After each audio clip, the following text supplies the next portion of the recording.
nhớ xong nó nói chị tụi mình tu theo của tụi mình xài hết chưa đến đấy ở tụi chị tao tớ nó chị nó cũng cho tụi về mình khi ta là chả bỏ sẽ rong chả nó nên cho bé mùa cái liều ôi này chim lông rồi này mua mấy mỏ mua tốt tê nuôi Alice tốt tê mua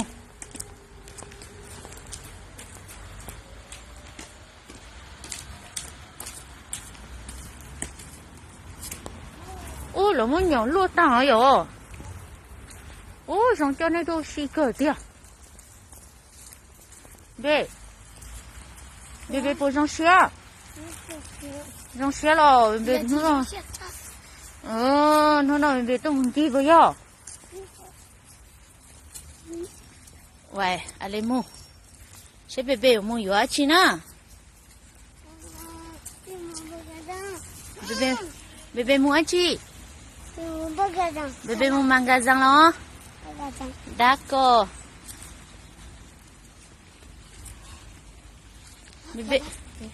bébé to Ali na to Ali to té pe chế lỗi bébé na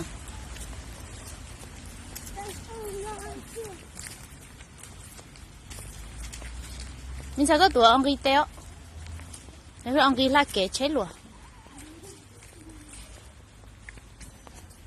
à đấy tôi cũng đang thay đổi muốn chia sẻ đó là chợ bồi trong chợ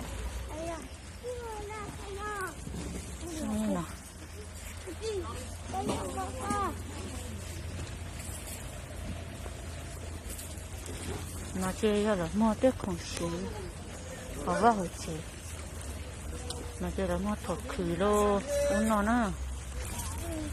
của tôi mình thấy giờ tôi pan đầu dùng nó cái mua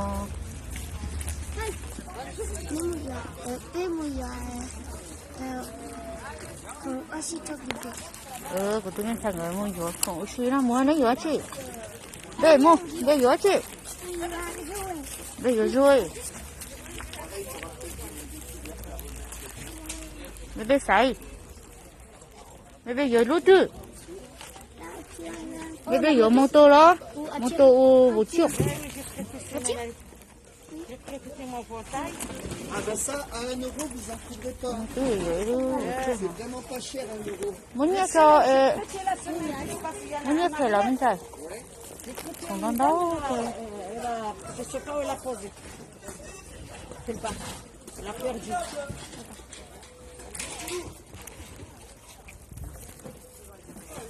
Oui, ils font ça. Mình nhắc khâu cho mình nhảy dòng nó lầu nó. No chưa bị đàn ăn để.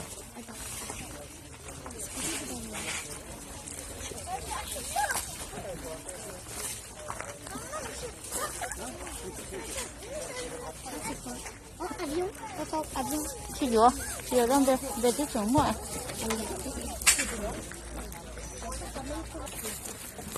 Thì nó chỉ là muốn đó.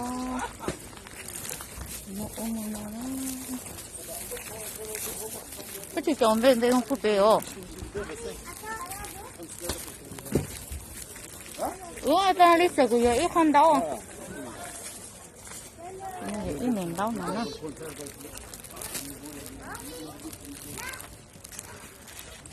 nên đau nào là mà ít mềm yêu của chị cho nó bây giờ ít mềm giống câu cơ đó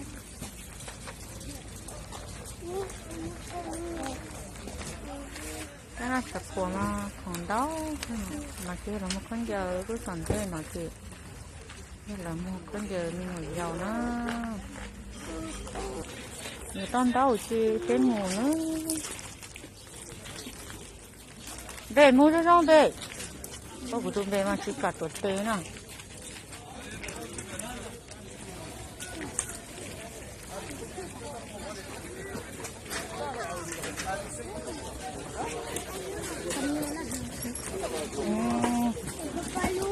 cam nhau nhở vậy nhà kia là mua lóc cáu tới nó là nó cho đã nó chứ thì nó chơi là mua không nó ít bé bé này lo là bao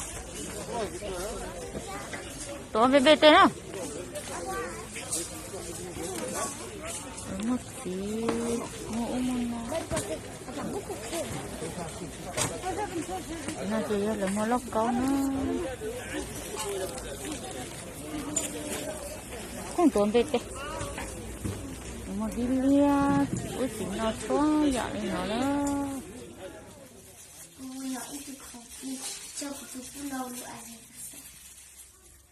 nó chè của tụi mình xài mua giờ lấy kho không plia na cho nên tụi phụ lâu lu nó yêu nó có giờ ra chi là nên cái này giờ lấy cho sao nè ô phải trong gạo sợ sẽ có sợ ô bỏ chi rồi à trong gạo cái nào mới tự khẩn chè thì ít cho sợ như này giờ nó in nữa nè chỉ muốn nhẹ là chị nè hạt tiền yo cho nè tụi phụ lâu luôn nó yếu chị nè phải uống hơi lử cho cụ này yo cũng mỗi khó nhẹ cho nè nó nè chị cũng lấy khó nhẹ cho nữa chị nè mua yo lấy ít con nó yên nè sải nè nhẹ nè khứ tỏi nè yếu nè so cho cụ còn nè yếu lên nó nè sải nè khứ tỏi nè muốn nè nhẹ yo chị này ở rất sao nó chị cho nó tu papi rồi giờ này giờ lúc thiệt này chờ bây giờ này cho ít con nhẹ chị này chờ bây giờ ít con ta xin này thì ta kinh mà hay này chỉ cho nó bây giờ nó sẽ ta kinh nó mua đã chỉ thì giờ thì tao khỏi trong nó xứ lo này giống xe thì nó khử na nó khử nó giờ tao khỏi trong này nó lo nó giống xe hàng đi có bộ trong xe mình tại ta thấy cho có khử lấy nhẹ rồi, cái con người ấy không complete rồi, nên trong xe hàng nè, nên trong nó xin nên xe trong hàng ó, lúc nó rất là đẹp, ô hao lử cả tao nhẹ rồi complete nè, nên nó sợ trong xe nó cũng tự nhiên xài cái nè.